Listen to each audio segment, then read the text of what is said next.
तो हेलो दोस्तों, एक बार फिर आपका स्वागत है MGSU मित्राध्याय क्लासेस में। जैसा कि आप जानते हैं, आपके MGSU के एग्ज़ाम्स के लिए मैराथन क्लासेस लगाई जा रही हैं और सेमेस्टर 2 BA, BSc, BCom तीनों ही स्ट्रीम का जनरल इंग्लिश का पेपर सेम होने वाला है।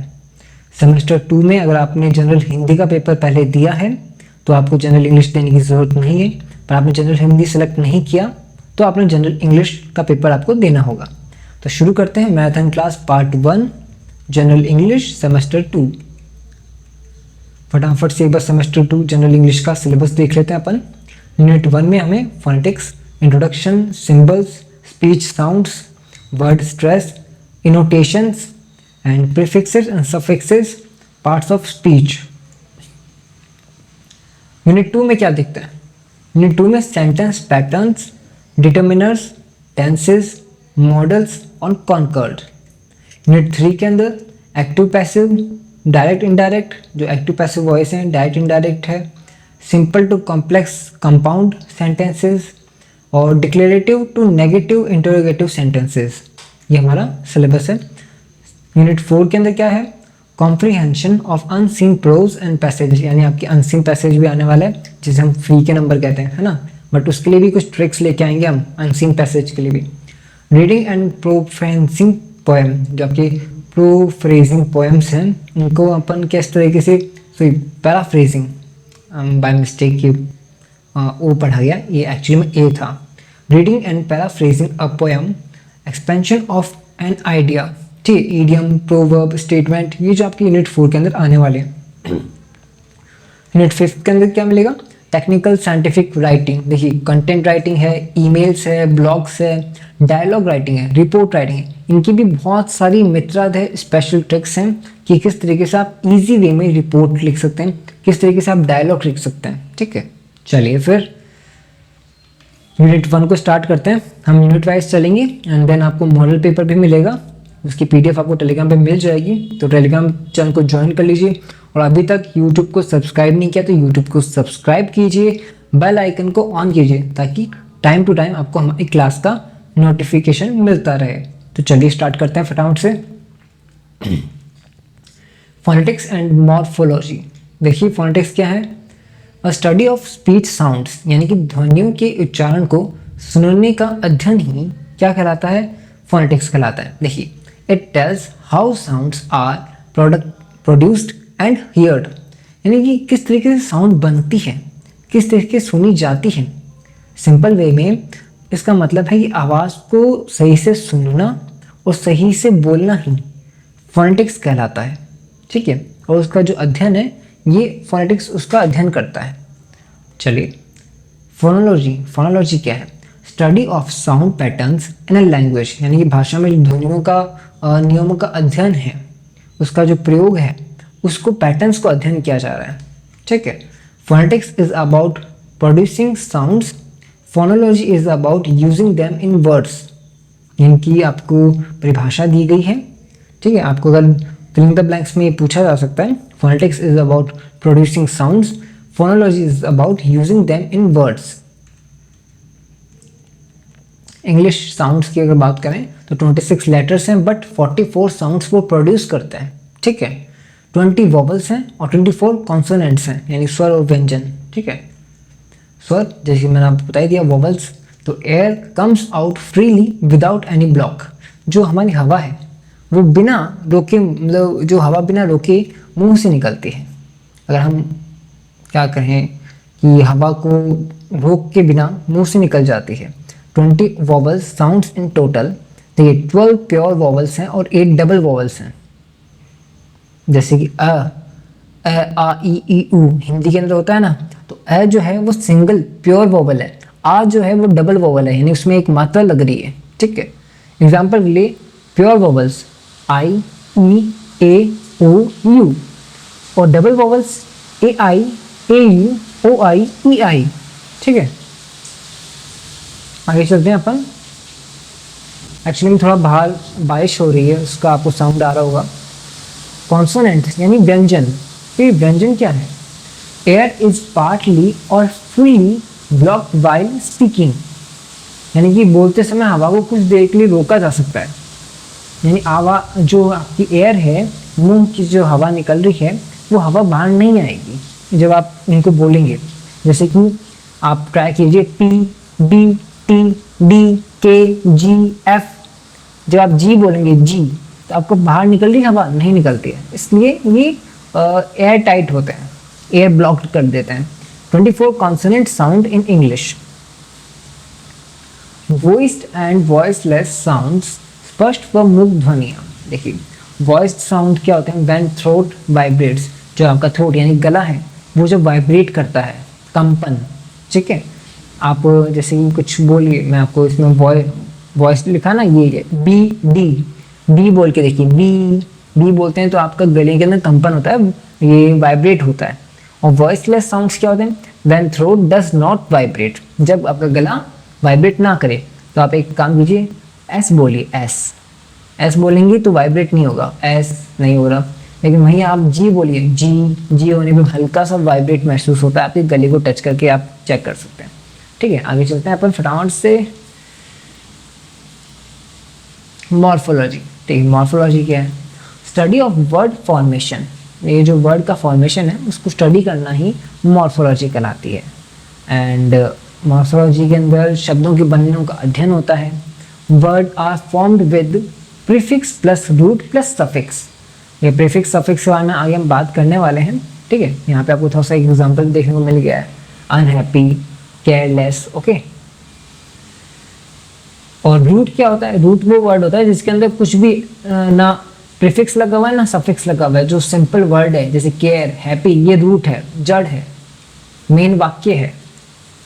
चलिए पार्ट्स ऑफ स्पीच की एक बार फटाफट से पार्ट्स ऑफ स्पीच देखते हैं। Every word has a function in a sentence. वाक्य में हर शब्द का अलग अलग कार्य होता है। जैसे कि राम है वो संज्ञा है यानी कि नाउन है, ही यानी प्रोनाउन, सर्वनाम, जिसका हम नाम से नहीं पुकार रहे, उसको एक संज्ञा का जो स्थान पे जो काम आता है वो सर्वनाम कहलाता है ना, तो प्रोनाउन। वर्ब यानी क्रिया, एडजेक्टिव यानी विशेषण, एडवर्ब यानी क्रिया विशेषण, प्रीपोजिशन यानी संबंध सूचक, कंजक्शन यानी संयोजक, इंटरजेक्शन यानी विस्मयादि बोधक। यहाँ पे एग्जाम्पल आपको दिया हुआ है जैसे Ram, he, go, good, quickly, in and oh, wow, ये सब अलग अलग एग्जाम्पल्स हैं। देखिए आपको ये टेबल कैसी लग रही है, हम आपके लिए आगे और भी कई सारे आसानी से समझ में आ सके, एक बारी में समझ आ सके, इसलिए टेबल का यूज कर रहे हैं, ठीक है। एक सेकंड में वाटर ब्रेक ले सकता हूँ, जस्ट 1 मिनट।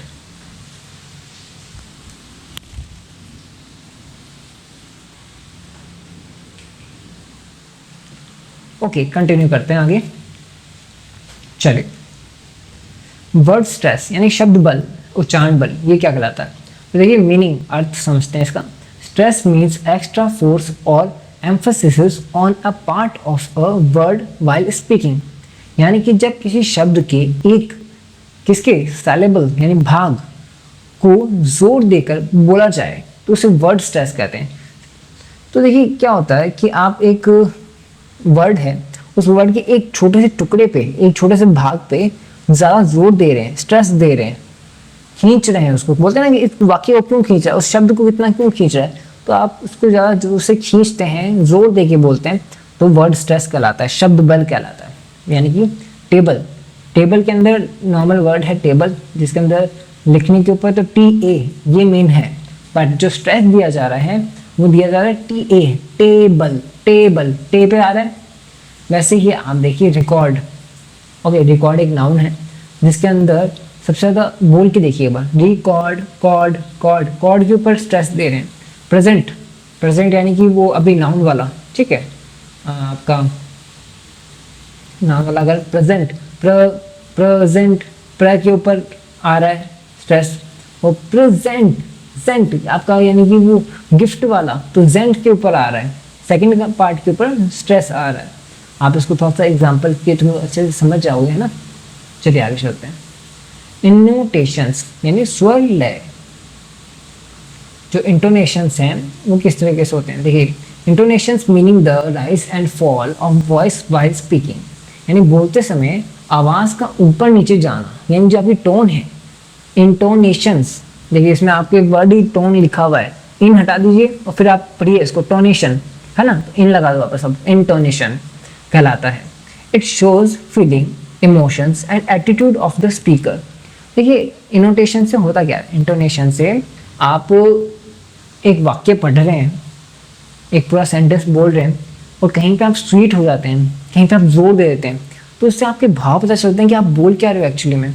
वरना आप एकदम रोबोट की तरह बोल दोगे तो कैसे पता चलेगा कि आपका क्या भाव है। भाव पता चलेगा इंटोनेशन से। आप जब अपनी आवाज़ को कम करोगे, स्वीट लगता है, जोर से बोलोगे, थोड़ा सा स्ट्रॉन्ग पावर लगता है, एटीट्यूड वाली वॉइस लगती है ना, ऐसे। चलिए एग्जाम्पल भी आगे आपको मिल जाएगा।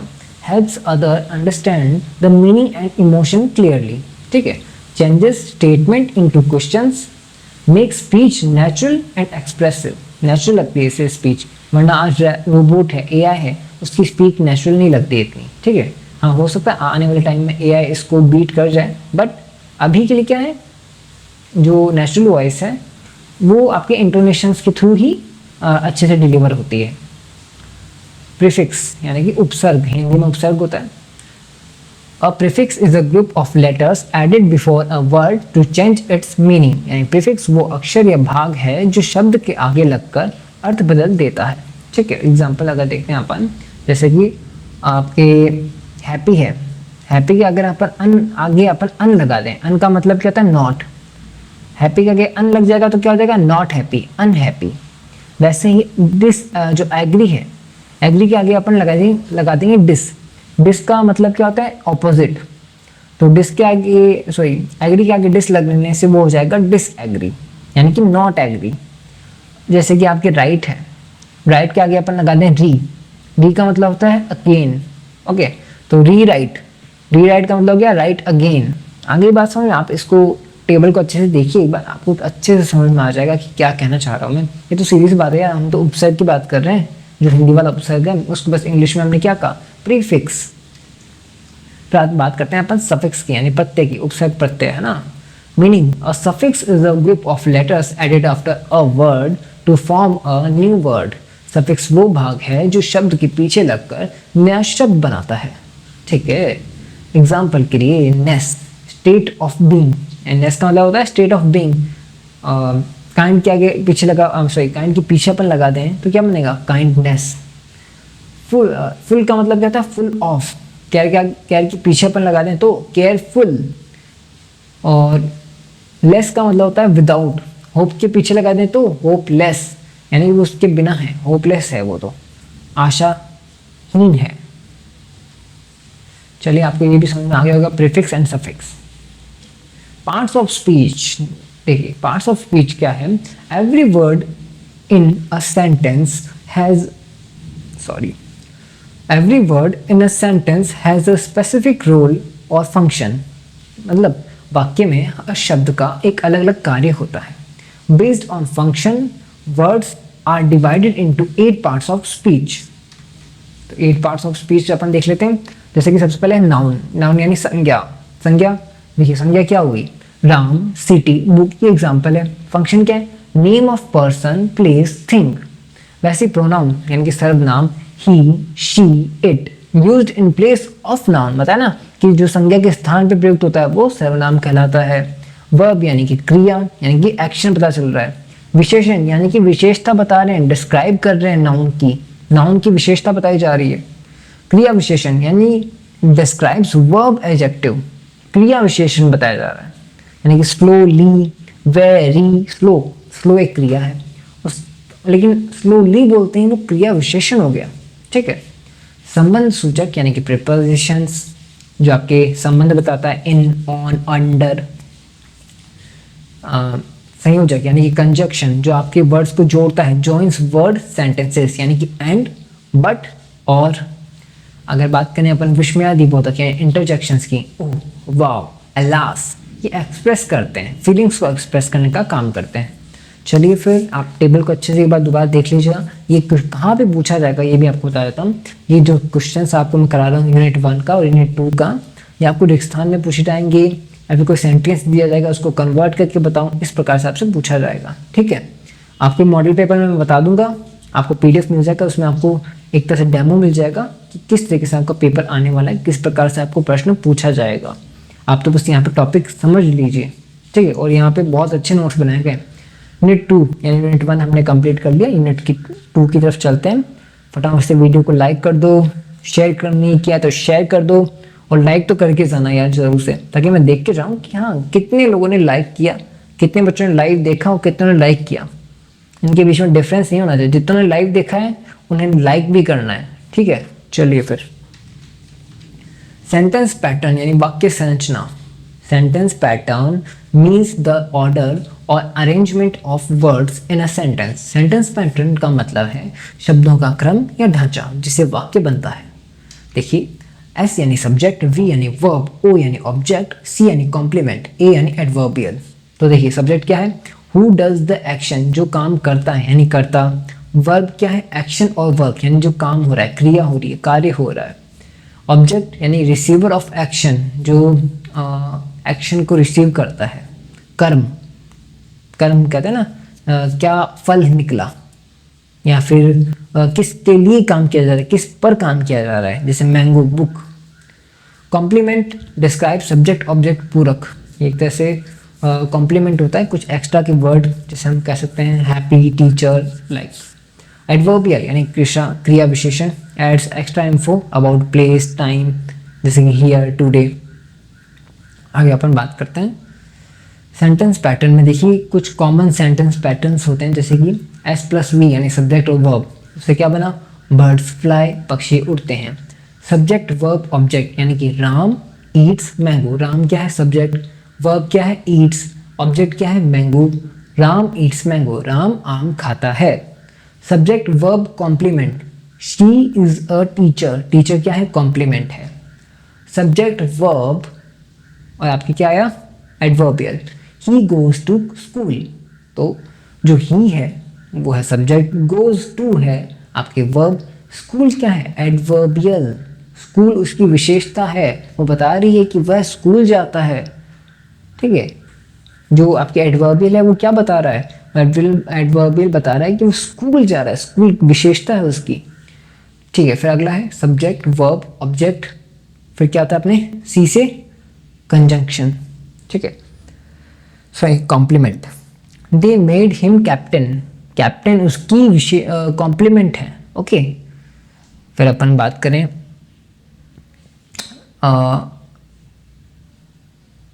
सब्जेक्ट वर्ब इनडायरेक्ट ऑब्जेक्ट और direct object. He gave me a book, उसने मुझे एक किताब दी। एक ऑब्जेक्ट भी दो तरह का होता है, इनडायरेक्ट ऑब्जेक्ट और डायरेक्ट ऑब्जेक्ट। इसके बारे में हम और डीप में बात करते अगर हमारे पास इतना टाइम होता, बट अनलकी हम मैथन क्लास पे हैं अभी, और कल आपका एग्ज़ाम है, कल परसों, तो अभी के लिए इतना ही, ठीक है। ये इनसे आपका पेपर हो जाएगा आराम से। आप एक बार फॉर्मूला अच्छे से इस टेबल के थ्रू देख लो।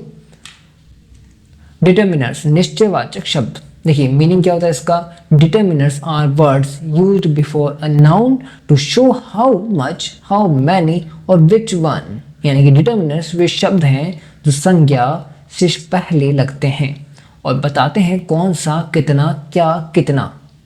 मतलब ये क्वांटिटी बता रहे हैं, उसकी विशेषता बता रहे हैं नाउन से पहले, नाउन की विशेषता बताने का काम कर रहे हैं, लेकिन एडवर्बियल नहीं है, ठीक है। एडवर्बियल कौन होता है, क्रिया विशेषण होता है, बट ये काम है डिटर्मिनर्स का। A boy, an apple, the book, my man, my pen, some water, many students, उदाहरण आपको दिख गए। चलिए फिर मेन टाइप ऑफ डिटर्मिनर्स यानी मुख्य जो प्रकार हैं डिटर्मिनर्स के, देखिए उनको देखते हैं अपन। सबसे पहले आर्टिकल्स, ए एंड द यानी कोई वस्तु विशेष या सामान्य बताने वाले शब्द। डेमोन्स्ट्रेटिव्स, इनका मतलब क्या है, दिस, दैट, दीज, दोस्त यानी इशारा करने वाले शब्द। पजेसिव्स, माई, योर, हिज, हर, आउट, दियर यानी स्वामित्व दिखाने वाले शब्द। देन फिर आता अपने क्वांटिफायर्स यानी सम, मैनी, फ्यू, मच, लिटिल, मात्रा या संख्या बताने वाले शब्द। नंबर्स की बात करें तो 1, 2, फर्स्ट, सेकंड यानी संख्या दिखाने वाले शब्द, नंबर्स। डिस्ट्रीब्यूटिव्स यानी कि हर एक या अलग अलग दिखाने वाले शब्द, यानी ईच, एवरी, आइदर, नाइदर। इंट्रोगेटिव्स यानी कि क्वेश्चन मार्क सीरीज बात होगी, इंट्रोगेटिव्स का मतलब तो व्हाट, विच, हुज। आर्टिकल्स, देखिए आपके डिटर्मिनर्स में सबसे इंपॉर्टेंट टॉपिक वो है आर्टिकल का लगता है मुझे, और आ भी सकता है क्वेश्चन इसका रिक्त स्थान में। ठीक है, आपको एक आर्टिकल देते हैं रिक्त स्थान में, वो बताइए कि ए आएगा, एन आएगा, डी आएगा, कौन सा प्रयोग होगा। तो देखिए articles are small words used before nouns to show whether the noun is general और स्पेसिफिक, यानी कि जो आर्टिकल वे शब्द हैं जो संज्ञा से पहले लगते हैं और बताते हैं कि चीज़ सामान्य है या विशेष। ठीक है, सामान्य है या विशेष। तो एग्जाम्पल के लिए अ बॉय, कोई भी लड़का, एन एप्पल, एक सेब, द सन यानी विशेष करके उस सूर्य की बात हो रही है, द सन, द लग जाए तो एक विशेष किसी पर्टिकुलर चीज़ की बात हो रही होती है। देखिए आगे आप आर्टिकल को इस प्रकार से समझिए कि ए जो इनडेफिनिट आर्टिकल है, इसका जो कॉन्सोनेंट साउंड होता है वो कठोर शब्द है एक तरह से। Words starting with consonant sound जो कहाँ यूज़ होगा, जो वर्ड है वो कॉन्सोनेंट साउंड से यूज़ हो रहा हो। ठीक है, यानी जो कि व्यंजन है, आपके व्यंजन से अगर वर्ड शुरू हो रहा है। तो एग्जाम्पल के लिए a boy, a pen, a dog. ठीक है, कोई भी एक वस्तु की बात हो रही है, सामान्य वस्तु की। और एन कहाँ प्रयोग होगा, जहाँ वोवल से शुरू हो रहा हो वर्ड, जैसे कि ए ई आई ओ यू स्वर ध्वनि है, ए ई आई ओ यू स्वर था, उसमें व्यंजन था, जैसे कि an apple, an umbrella, an honest man. अब आप यहाँ पे देखेंगे ये हॉनेस्ट जो है वो तो एच से शुरू हो रहा है, बट इसके अंदर जो कहते हैं अपन ध्वनि निकल रही है हॉनेस्ट, ओ हो, यानी कि ओ की ध्वनि निकल रही है। ठीक है, हॉनेस्ट मैन, कोई एक स्वर से शुरू होने वाली चीज़। देखिए डेफिनेटिव आर्टिकल जो है उसमें आता है अपना द कहाँ यूज़ होता है, स्पेसिफिक तौर पर एक नाउन है और नॉन नाउन्स के लिए यूज़ होता है, जैसे कि the sun, the Taj Mahal, the book on the table. ऐसी संज्ञा जो बहुत प्रचलित है, संज्ञा मतलब आपको बता ही दिया, कोई एक वस्तु, कोई वस्तु ऐसी जो बहुत प्रचलित है, ताजमहल बहुत प्रचलित है इसलिए द लगेगा। वैसे कोई स्पेसिफिक चीज़ की और बात हो रही हो, बुक की, एक टेबल की, तो द टेबल, उस स्पेसिफिकली पर्टिकुलरली उस एक टेबल की बात हो रही है, द टेबल। चलिए फिर आगे चलते हैं। इतना तो आसान टॉपिक्स है यार, आपको बस आपके नोट्स भी इतने इजी बनाए गए हैं कि देखते ही समझ में आ जाए, मुझे पता चलता है। और पता क्या चलता है, देखिए मेरे लिए भी जब बात करूँ, जब मैं भी छोटा था तो इंग्लिश ग्रामर बड़ी टिपिकल लगती थी, बट धीमे धीमे मैंने खुद ने इनको अच्छे से टाइम देना शुरू किया, तब पता चला नहीं यार ये तो टिपिकल नहीं है, एक्चुअली में हमारे समझने में थोड़ी सी कमी रह जाती है, जिस वजह से हमें टिपिकल लगते हैं। ओके चलिए बात करते हैं टेंस की। Tense means the time of action when something happens, यानी कि टेंस बताता है काम कब हुआ और हो रहा है या होगा। ठीक है, देखिए प्रेजेंट टेंस यानी कि वर्तमान, पास्ट टेंस यानी भूतकाल, फ्यूचर यानी भविष्यकाल। He plays, he played, he will play, वह खेलता है, वह खेला था, वह खेलेगा। आगे चलते हैं अपन प्रेजेंट टेंस की बात करें तो ये आपकी पूरी टेबल है, इस टेबल में पूरा आपको डिफाइन कर दिया है। प्रेजेंट एंड इंडेफिनिट यानी कि डू डज हेल्पिंग वर्ब लगेगी, एग्जांपल के लिए he plays football. Present continuous, is are am helping verb है, आईएनजी साथ में लग जाएगा, he is playing football. Present perfect, he has have plus third form लगेगी, he has played football. Okay, जो हैज़ है आपके सिंगुलर के लिए यूज़ आएगा, हैव जो है वो आपको प्लूरल के लिए यूज़ आएगा।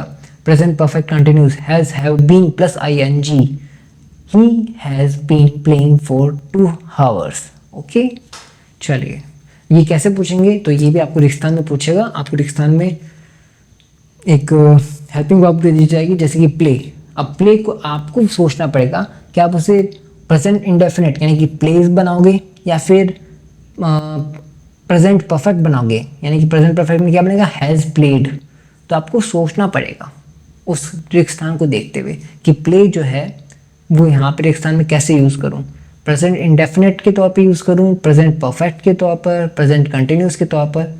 वो आपको कैसे पता चलेगा उसके बारे में भी हमने आगे बात की है, वो भी आप आगे देख सकते हो। चलिए पास्ट टेंस, तो पास्ट इंडेफिनिट इसमें डिड यूज़ हो रहा है, पास्ट कंटिन्यूस में वॉज, वर, आईएनजी।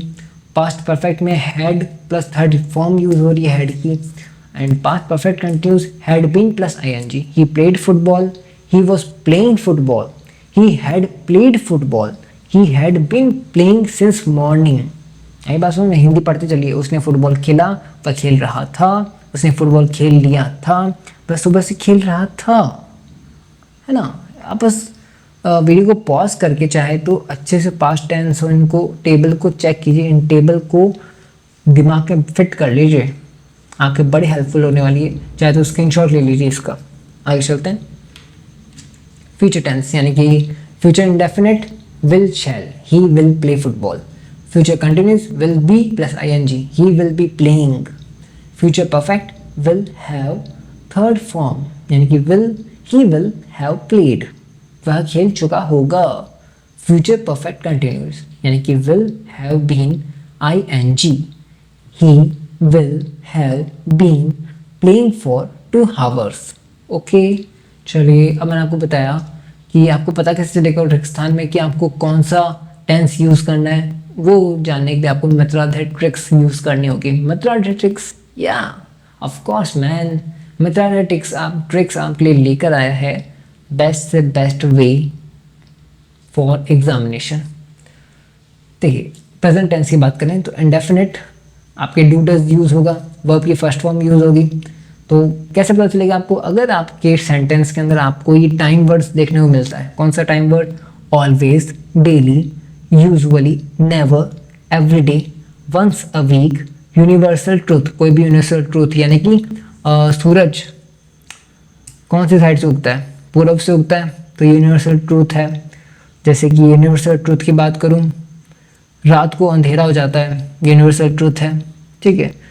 ये यूनिवर्सल ट्रूथ अगर यूज़ होते हैं तो उसके लिए कौन सी वर्ब, कौन सा टेंस यूज़ आएगा? Present indefinite. एक बात समझ में। कंटिन्यूस कब यूज़ होगा? जब आपको now, today, at, present, this moment, still, look, listen ये दिखे तो तुरंत आंखें बंद करो, इज आर एम का यूज़ करो, ing लगाओ और रेगिस्तान को भर दो आपके, ठीक है। परफेक्ट, प्रेजेंट परफेक्टली क्या चेक करना आपको? Just, already, yet, till now, so far, recently, ever. ये अगर आपको रेगिस्तान में वाक्य में कहीं पे भी दिखाई देता है तो वहाँ पे कौन सा यूज़ होगा? Present perfect. Still morning for 2 hours, ये परफेक्ट कंटिन्यूस के लिए। वैसे आपके लिए पास्ट के लिए भी ट्रिक्स लेकर के आए हूँ, मेथड ट्रिक्स। तो पास्ट इंडेफिनिट के लिए yesterday, ago, last night, when I was, in school days यानी कोई एक टाइम की बात हो रही है, यहाँ पे जरूरी नहीं इन स्कूल डेज लिखा है, ऐसा लिख सकता है in college days, in my childhood यानी उसके बचपन की बात हो रही है, पुराने टाइम की बात हो रही है यार। कंटिन्यूस के लिए then, at that, time, while, when, तब आप क्या यूज़ करोगे? Past continuous. पास्ट कंटिन्यूस में क्या यूज़ होता है? Was, were plus ing, verb की फर्स्ट फॉर्म ing। फिर अगर आप बनाते हैं आगे after, before, already, since 2005 for 3 hours। आगे चलते हैं अपन।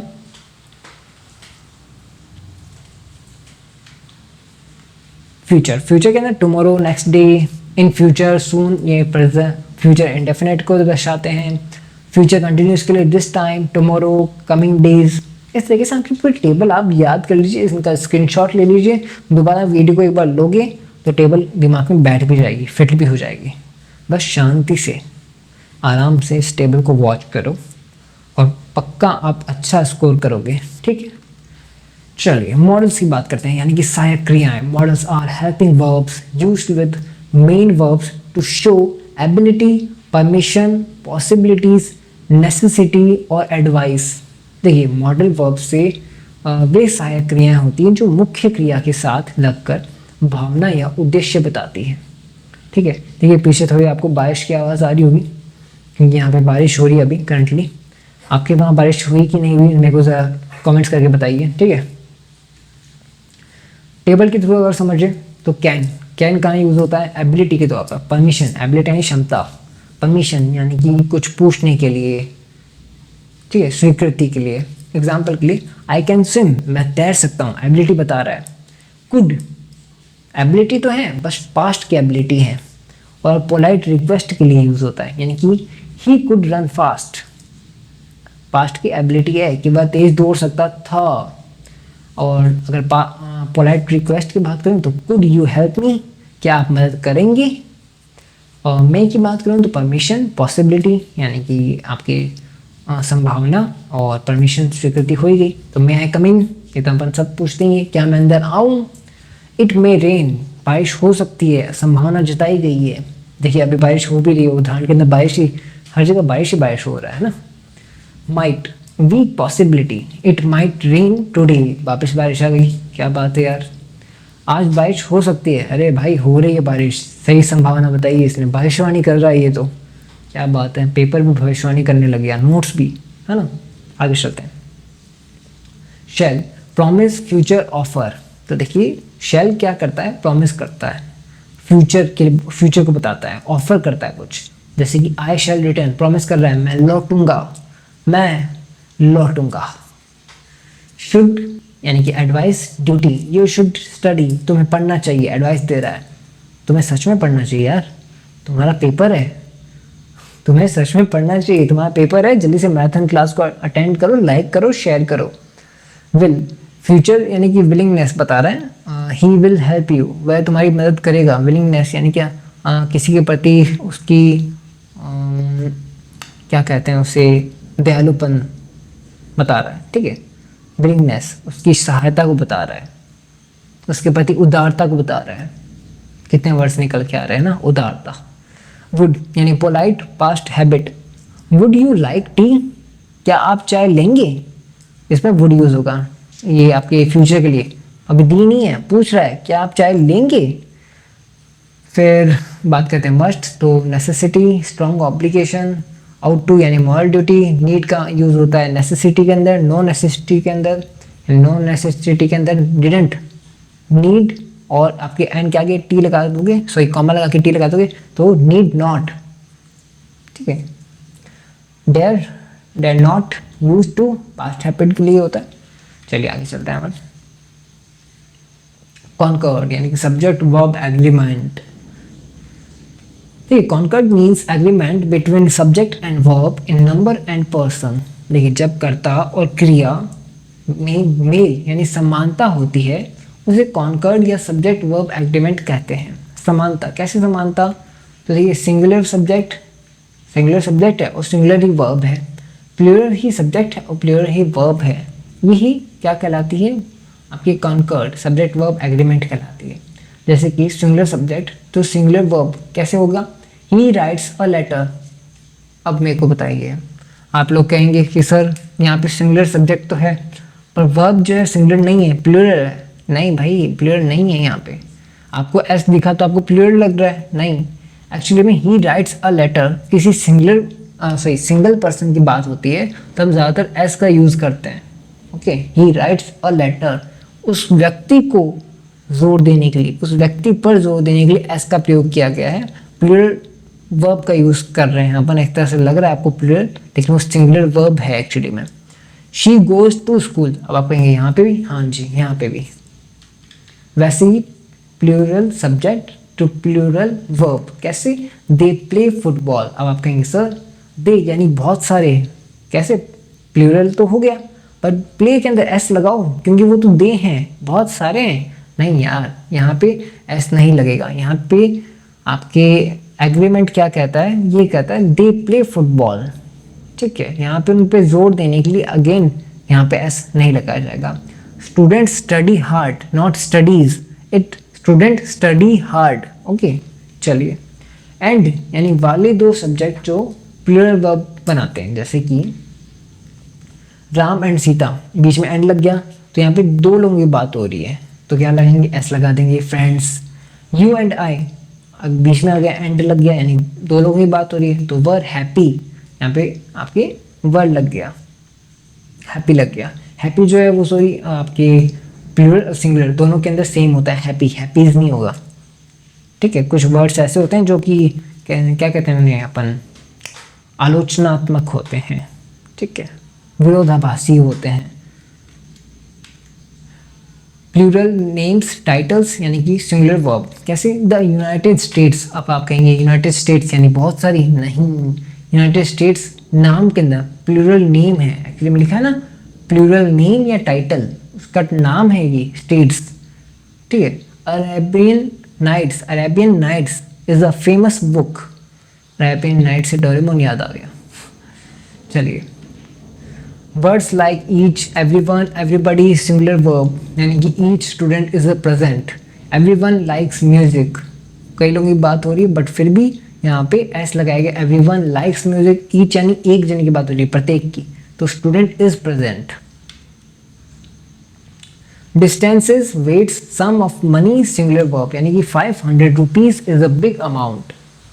ओके, यहाँ पे रुपीज की बात हो रही है इसलिए एस लग गया, क्योंकि यहाँ पे सम ऑफ मनी लिखा है, वेट लिखा है, डिस्टेंस लिखा है। 10 kilometres is a long distance, that's why यहाँ पे हम प्लूरल यूज कर रहे हैं, लेकिन होगा ये सिंगुलर वर्ब। चलिए, वर्ब जो है वो सिंगुलर यूज हुई है, लॉन्ग, बिग, ठीक है, यहाँ पे बिग से नहीं लिख सकते, लॉन्ग से नहीं लिख सकते। यूनिट 3, अब यूनिट 1 भी कंप्लीट, यूनिट 2 भी कंप्लीट, अब यूनिट 3 की बारी आती है। तो यूनिट 3 में आपकी सबसे खतरनाक एक्टिव एंड पैसिव वॉइस, देखिए ये भी बड़ा इजी है, इसको अपन समझते हैं। When the subject performs the action it is the active voice, यानी जब कर्ता खुद काम करता है तो एक्टिव वॉइस कहलाता है। When the subject receives the action it is the passive voice, यानी जब कर्ता पर काम किया जाता है, कर्ता पर काम किया जाता है तो पैसिव वॉइस कहलाता है। अब कर्ता पे काम कैसे करेंगे आगे देखते हैं। जैसे कि आपके एग्जाम्पल है, राम ईट्स मैंगो, राम आम खाता है, पर mango is eaten by Ram, आम राम द्वारा खाया जाता है।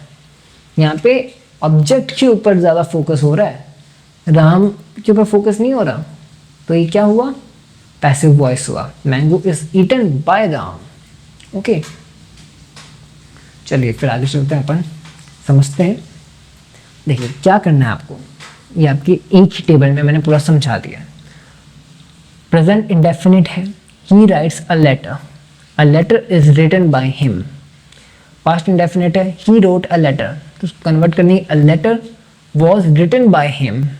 ठीक है, यहाँ पे आपकी सारी फॉर्म है वो थर्ड फॉर्म ही यूज होगी। ओके, और ऑब्जेक्ट के ऊपर ज़्यादा जोर दिया जाएगा।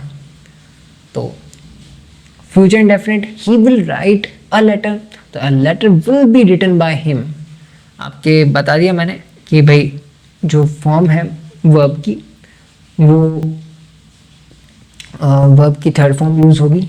इस प्रकार से आपको ये लिखा जाएगा। पूरा टेबल आप एक बार अच्छे से देख लीजिए किस प्रकार से किया गया है। और कुछ आपके मॉडल्स के अगर रूल बताऊं तो मॉडल्स के अंदर रूल होता है कि अगर आपके कैन, मस्ट, शुड कोई भी अगर मॉडल आता है तो पैसिव वॉइस में उसके आगे बी लग जाएगा, बाकी रूल सेम रहता है। ठीक है, ऐसा नहीं कि रूल चेंज रहेगा, बाय नहीं लगेगा, ये नहीं लगेगा, बाय भी लगाना ज़रूरी है। और रूल के अंदर बस एक चीज़ ऐड होती है, वो है बी। एम्पेरेटिव सेंटेंस यानी आज्ञार्थक वाक्य, इसमें क्या होता है, ऑर्डर, ओपन द डोर, तो इसका पैसिव क्या बनेगा, let the door B opened. Okay, इसमें लेट लग जाएगा आगे। रिक्वेस्ट के अंदर क्या होता है, प्लीज़ हेल्प मी, यानी कि यू आर रिक्वेस्टेड टू। ये आपके याद कर लीजिए, जब भी रिक्वेस्ट का कोई सेंटेंस आए तो आपको पैसिव वॉइस में बस इतना सा काम करना है, यू आर रिक्वेस्टेड टू इतना लगा दो, और फिर आगे आपकी वर्ब का यूज़ कर लो, be helped. Advice, work hard, advice क्या है, वर्क हार्ड, तो पैसिव में क्या बोलेंगे, यू आर एडवाइज टू, ये भी आपके फिक्स होता है, you are advise to work hard.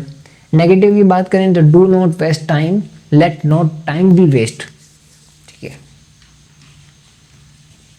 Interrogative sentence की बात करें तो do you eat apples, are apples eaten by you, did he call you, were you called by him, will she write a letter, will a letter be written by her, has he done it, has it been done by him।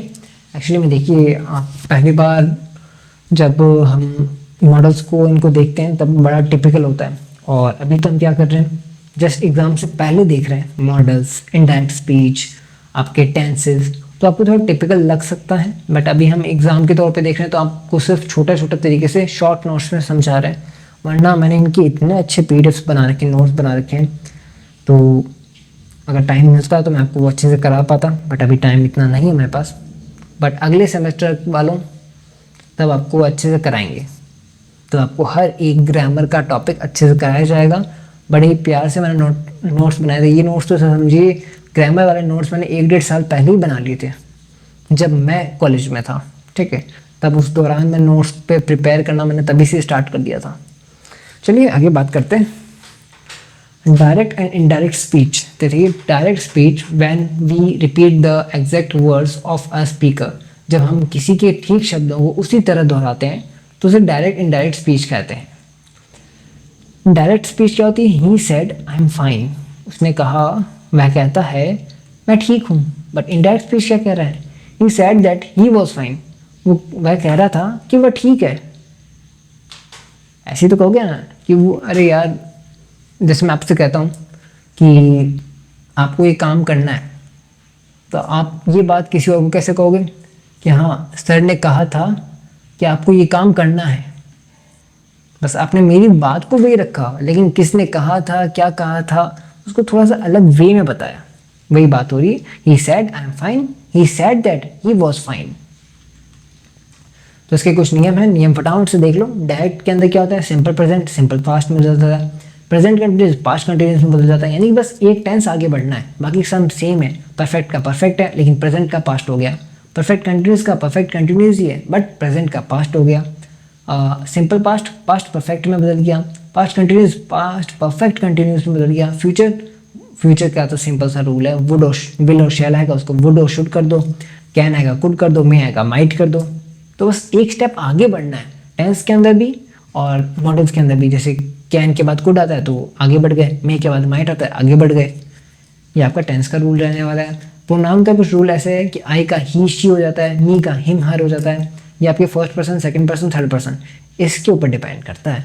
But वो table first person second person वाली वो थोड़ी typical होती है, उसको भी हम अच्छे से आपको समझाते, उसका इतना टाइम है नहीं। चलिए कोई नहीं, ये आपके रूल है, आप एक बार पढ़ लीजिएगा। जैसे कि माय का हर हो गया, हिज हो गया, और माइन का हिज हर हो गया, यू का आई ही शी हो गया, वी का दे हो गया, अस का दैम हो गया, अवर का दियर हो गया, योर का माय हो गया, दे का दे ही रहता है। टाइम एंड प्लेस चेंज, यानी कि टुडे का दैट डे, येस्टरडे का प्रीवियस डे, एगो का बिफोर, हियर का दियर, लास्ट वीक का प्रीवियस वीक, एंड टुमारो का नेक्स्ट डे, नाउ का देन, दिस का दैट, टू नाइट का दैट नाइट, नेक्स्ट वीक का फॉलोइंग वीक। ये रूल याद कर लीजिए।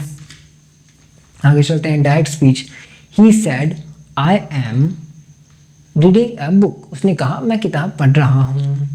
इनडायरेक्ट स्पीच क्या हो जाएगा? He said that he was reading a book, उसने कहा कि वह किताब पढ़ रहा था।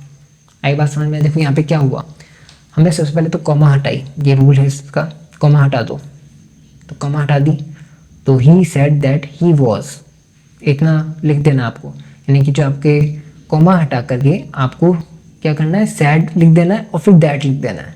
तो सैड दैट आ गया। उसके बाद आप क्या करोगे? प्रोनाउन चेंज करोगे। आई का क्या हो जाएगा? ही हो जाएगा, तो ही लिख दिया। फिर आप टेंस चेंज करोगे, एम का क्या हो जाएगा? वॉज हो जाएगा। एम कौन सा है? सीधी सी बात है यार, प्रेजेंट इंडेफिनेट है, तो प्रेजेंट इंडेफिनेट का अपन ने क्या कर दिया? पास्ट इंडेफिनेट कर दिया। ओके, तो वॉज आ जाएगा, तो ही वॉज। फिर जो आगे का मीनिंग है क्या है? रीडिंग अ बुक, यानी कि जो मेन वर्ड है आपके वो सेम का सेम ही रहेगा, तो reading a book. He said that he was reading a book. आगे अगला टॉपिक अपना सिंपल कंपाउंड कॉम्प्लेक्स। देखिए थोड़ा सा टिपिकल टॉपिक है बट इजी वे में समझते हैं एक ही बारे में। कि देखिए direct speech when we repeat the exact words of a speaker, जब हम किसी के ठीक शब्दों को उसी तरह रूल हमने पिछले वाला ही बता दिया लगता है। जो डायरेक्ट स्पीच वाला रूल है ये हमने यहाँ पे यूज़ कर लिया गलती से, कोई नहीं, कई बार गलती हो जाती है। तो सिंपल कंपाउंड कॉम्प्लेक्स ये क्या होता है? देखिए वाक्य हमारे 3 प्रकार के बताए गए, सिंपल, कंपाउंड, कॉम्प्लेक्स। सरल वाक्य, मिश्र वाक्य, संयुक्त वाक्य। इसमें क्या होता है, आपके वर्ड्स को किस प्रकार से एक्सप्रेस किया गया है, वो कंपाउंड है या नहीं है वो बताया गया है। जैसे कि सिंपल सेंटेंस की बात करें तो सरल वाक्य एक आइडिया है, स्ट्रक्चर सिर्फ एक आइडिया की बात हो रही है। एग्जाम्पल के लिए शी सिंग्स, वह गाती है। कंपाउंड क्या होता है? 2 फुल आइडियाज, 2 पूरे आइडिया, ऐसे नहीं हाफ आइडिया, पूरे आइडिया हैं और ज्वाइनिंग वर्ड भी है साथ के अंदर। शी सिंग्स एंड डांसेस, वह गाती है और नाचती है। ठीक है। कॉम्प्लेक्स क्या होता है? संयुक्त वाक्य, एक मेन आइडिया प्लस एक डिपेंडेंट आइडिया, यानी उसके ऊपर डिपेंड करता है। She sings because she is happy, वह गाती है क्योंकि वह खुश है। जो उसकी खुशी है वो किस पे डिपेंड कर रही है? उसके गाने पर। आई बात समझ में कि सिंपल कंपाउंड कॉम्प्लेक्स सी क्या होता है। चलिए फिर आगे चलते हैं। एक बार स्क्रीनशॉट ले सकते हो, स्क्रीनशॉट ले लो एंड अच्छे से वीडियो को पॉज करके देखना चाहो तो पॉज करके देख सकते हो। चलिए आगे चलते हैं, अभी तो लाइव चल रहा है अपना। Declarative to negative interrogative. Direct speech when we repeat the exact word. अरे यार क्या कर रहा हूँ मैंने इस बार भी वही परिभाषा यानी कि वही क्या नाम बोलते हैं आपके